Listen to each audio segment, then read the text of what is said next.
नमस्कार दोस्तों, मैं अरुण ढिलन और आज का हमारा वीडियो रहने वाला है चित्त के ऊपर। चित्त के बारे में पहले भी हमने पिछले वीडियो में भी जाना है और आज उसको हम डिटेल से जानने की कोशिश करेंगे। तो चलिए दोस्तों, देर ना करते हुए स्टार्ट करते हैं। दोस्तों, जब बात आती है चित्त की तो उसको मन से भी लिया जाता है कि मन और चित्त एक ही चीज होती हैं।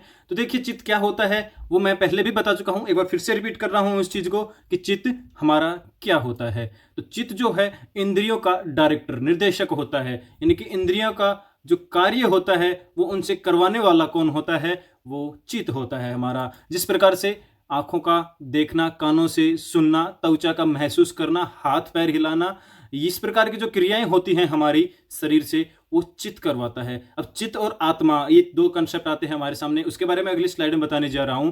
तो इस प्रकार की जो हमारी जो इंद्रियां कार्य करती हैं उनको कार्य निर्देशक करने वाला चित्त हमारा होता है। चित्त जो होता है वो त्रिगुणात्मक होता है, यानी कि इसमें तीन गुण होते हैं, सत्व गुण, तम गुण और रज गुण।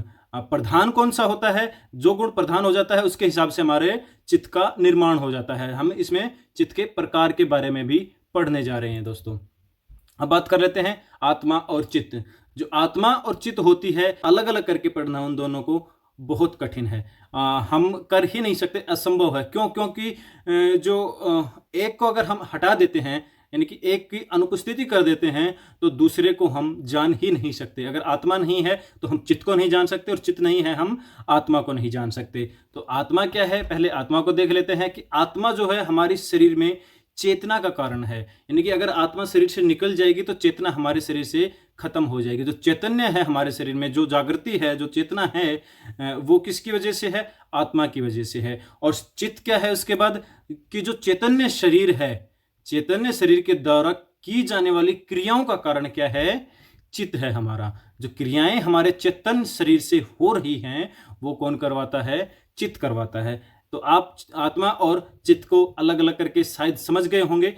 बाकी इन दोनों को अगर एक को अनुपस्थित कर दिया जाए तो दूसरे को हम नहीं समझ सकते, क्योंकि चेतना नहीं होगी तो हमारा शरीर निर्जीव हो जाएगा।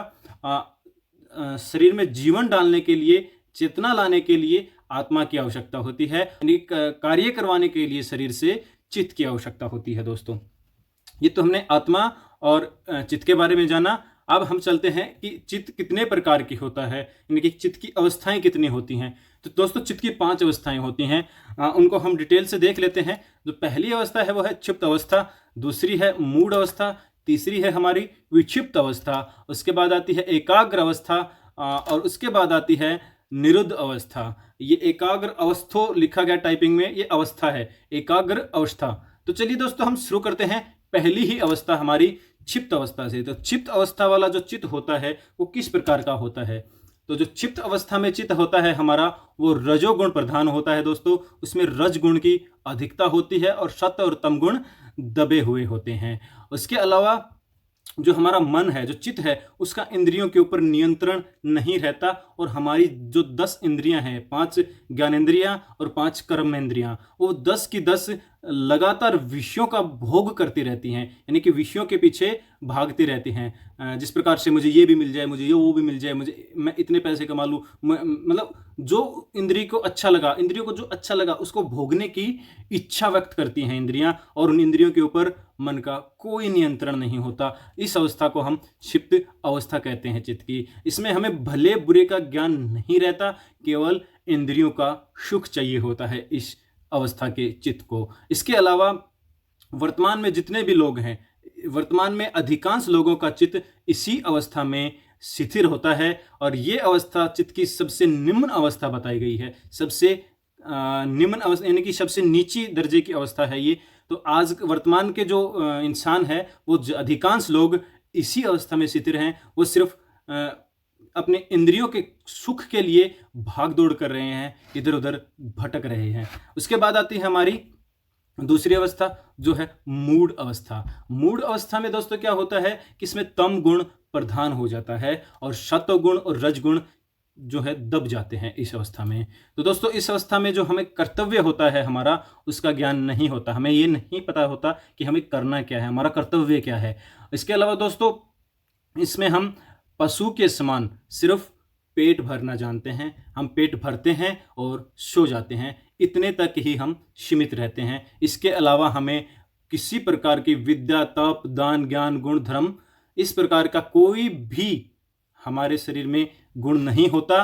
इससे हम रहित होते हैं। और पृथ्वी पर एक जिस प्रकार से पशु घूमते हैं ना, जो सिर्फ वजन बढ़ा रहे हैं धरती के ऊपर, जो सिर्फ भार बढ़ा रहे हैं, पशु भी नहीं कह सकते उनको हम, वो पशु भी हमारे पृथ्वी के ऊपर आवश्यक हैं, वो भी व्यर्थ नहीं हैं। लेकिन इस जो मूढ़ अवस्था के जो लोग हैं, वो लोग पृथ्वी के ऊपर भार हैं। दोस्तों, ये है मूढ़ अवस्था। अब चलते हैं हम अपनी अगली अवस्था पे, वो है क्षिप्त अवस्था। क्षिप्त अवस्था में दोस्तों हमारा सत्वगुण जो होता है वो स्थायी नहीं रह पाता, यानी कि शरीर में, चित्त में सत्वगुण तो आ जाता है लेकिन वो स्थायी नहीं रह पाता है, यानी कि एक जगह पे टिक नहीं पाता। सत्वगुण पे हमारा चित्त टिक नहीं पाता।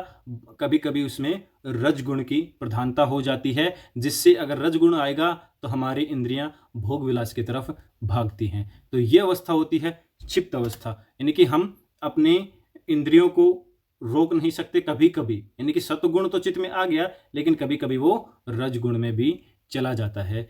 और इस जो सत्वगुण होता है वो धर्म कर्म के कार्य करवाने के लिए इंसान को प्रेरित करता है। तो इस अवस्था में लोग धर्म कर्म का कार्य भी करते हैं, लेकिन कभी कभी वो जब उन पर रजगुण प्रबल हो जाता है तो भटक जाते हैं और विषयों के पीछे भागने लग जाते हैं। तो दोस्तों, ये था विक्षिप्त अवस्था। उसके बाद हमारी आती है एकाग्र अवस्था। एकाग्र अवस्था कौन सी है दोस्तों? इसमें सत्व गुण की प्रधानता हो जाती है, रज और तम गुण वो दब जाते हैं। सत्व गुण की प्रधानता होने के बाद चित्त जो है किसी एक पर्टिकुलर विषय के पीछे भागने लगता है। जिस प्रकार से मैं बात करूं तो मीरा जो थी वो सिर्फ भगवान श्री कृष्ण, उनका एकाग्र हो गया था भगवान श्री कृष्ण के ऊपर चित्त, यानी कि उनका एक ही विषय बचा था और वो विषय था भगवान श्री कृष्ण। इस प्रकार से यानी कि एक ही विषय के ऊपर हमारा चित्त जब एक डायरेक्शन, सिंगल डायरेक्शन में वर्क करने लगे, एक ही विषय के ऊपर कार्य करने लगे, तो उसको हम एकाग्र अवस्था कहते हैं। देखिए, विषय अब भी खत्म नहीं हुआ है,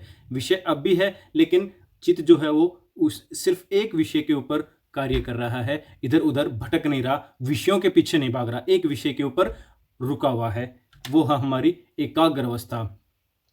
चित्त उस विषय के ऊपर निरंतर बना रहता है, यानी कि वहां से भटकता नहीं है, वो हमारी एकाग्र अवस्था होती है। उसके बाद आती है हमारे दोस्तों निरुद्ध अवस्था। निरुद्ध अवस्था का मतलब रोक देना, यानी कि चित्त को रोक देना। इसमें तीनों गुण समाप्त हो जाते हैं, सत्वगुण, रजगुण और तम गुण, तीनों गुण समाप्त हो जाते हैं, कोई भी गुण नहीं रहता। और जो पूर्व में किए गए कर्म हैं उनके संस्कार शेष बच जाते हैं। संस्कार मतलब उनकी जो मेमोरी है, मेमोरी जो होती है ना, स्मृति, स्मृतियों को संस्कार भी बोला जाता है। तो वो ही स्मृतियों से ही संस्कार बनते हैं, तो वो ही सिर्फ शेष बच जाते हैं इस अवस्था में, यानी कि जो हमारा चित्त है उसमें किसी प्रकार का कोई विषय नहीं रहता और वो तीनों गुणों को समाप्त कर देता है। ये अवस्था होती है हमारी निरुद्ध अवस्था। सर्वश्रेष्ठ अवस्था जो है चित्त की, निरुद्ध अवस्था बताई गई है दोस्तों। तो ये था आज का वीडियो दोस्तों।